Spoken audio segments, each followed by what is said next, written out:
Welcome back. We have been trying to get these people on the show for the last 3 times that we've done the show, and they're here. They're here now. Yay. That's the good thing. You bet. We have with us Betty Hayes on the end there, and we have Shelley Renner sitting next to me. Welcome to the show. Good morning. Now, I saw a post, I think, that you made on Facebook about NAMI, and that clicked with me because I knew Betty was involved with that. So I talked to you and wanted to get you guys together, and here we are. And explain what NAMI is. Let's have your microphone. National Alliance on Mental Illness. Okay. With the name National, it is throughout the states. Now, you and I have talked before, Betty, about this, Yes. and you're trying to get this going here. Yes. Because there's not a chapter here in Harrison, or there is now, maybe. Not yet. Not yet. Okay. November, we definitely will have it by November. Okay, good. And what's the goal to get this going? Do you want to help people with certain problems, or what's the goal? The goal is to have some support groups here in town. First of all, the connection group for those of us that do have mental illness. Also, family-to-family groups and we get training for both of these. Hopefully, another group as far as young children. Okay. So this is probably more prevalent than our viewers really realize. 1 in 4 people will experience mental illness at some point in their life. And 1 in 10 children. Wow.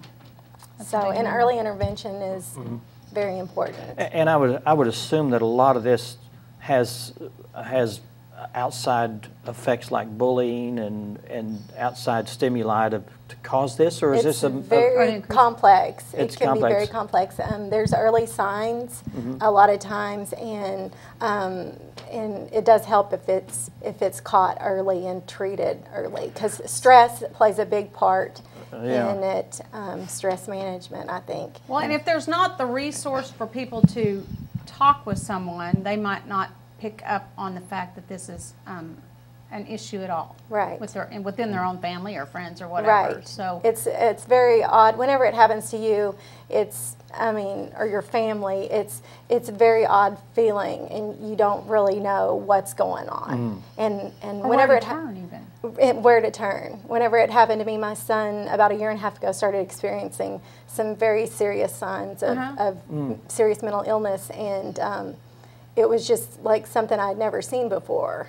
Yeah. And So looking back then, you probably, if you had known, perhaps would have known ahead of time that this was yeah, there was a problem. there was some definite things even when he was 14, 15, some early signs that I just couldn't explain, and he didn't make a big deal about it at the time. And he did all 3 sports. He went to school, he worked, and he managed until he was 20, and it just started going downhill. Wow. He had managed as long as he could, and now. So there's things that we can't do on our own. If you have a mental illness or problems going on that you don't even know about, sometimes that's more than you can handle, right? Yeah, and I don't even know sometimes if they can explain what's going on. They don't understand it. So a support group is people like me. I have experienced it with my son, having to deal with him and how it affects the family. So I want to be a family facilitator and help families that have family members who are experiencing. Betty here has experienced it personally. And she's doing great. Mine began as postpartum depression over 50 years ago. And through the years, I didn't have back then what we have now as far as therapy, as far as medication, which gets better as the years go by, and being able to talk with others on a one-to-one, and really that helps greatly. Yeah. So you want to be able to offer that here. Yes. Instead of having Yes. to drive to Springfield or Little Rock or Fayetteville. Or having nothing.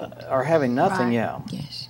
What, you know, when I do these interviews, you know, I know somebody's out there that's knows exactly what you're talking about. I want to get them connected with you guys, exactly. but I want them to be connected in such a way where they don't feel like they're not going to be in the spotlight, where they can do it in a private way, Yes. and where that they feel like you really care about them. So how can they do that?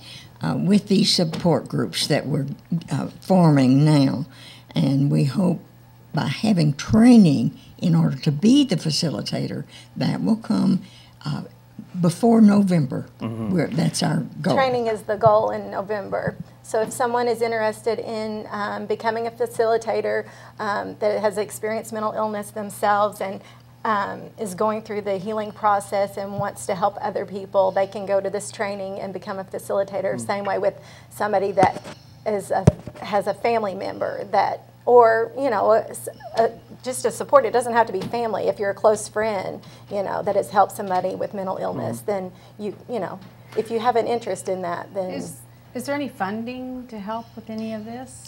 We're hoping to have a NAMI walk here in Harrison, hopefully before November. For Arkansas is at Little Rock, the head there, and this past year they did not get the amount of money that they would have liked to have had, or we would have already been having support groups already. But the Money's an funding issue. is Oh, very sure. it's a important. national issue with the mental illness. It's really sad. Is that it the kind of money's looked not- over?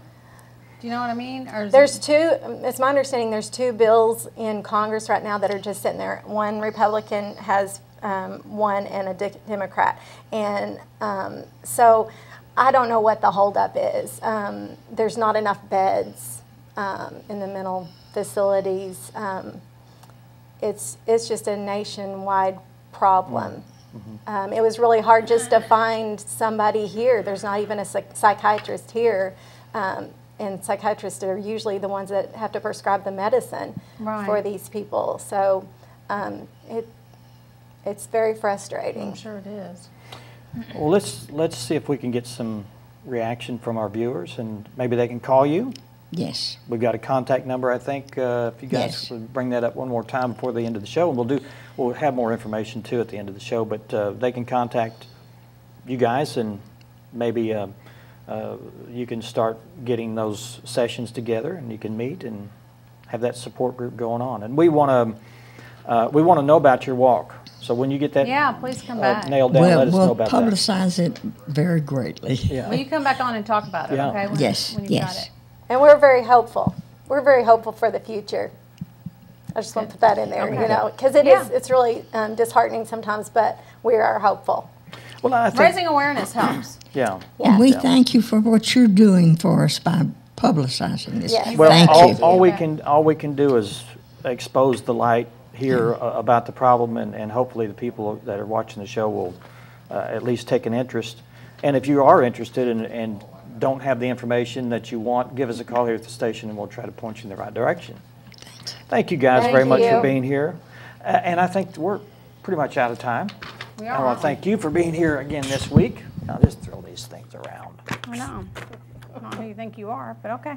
All right, thanks a lot for being here. Oh, it's a pleasure. And we'll see everyone here again on our next episode of 726. Thanks so much for being here. We'll see you again next time. And I said it wrong. What'd you say? National Alliance on Mental Illness.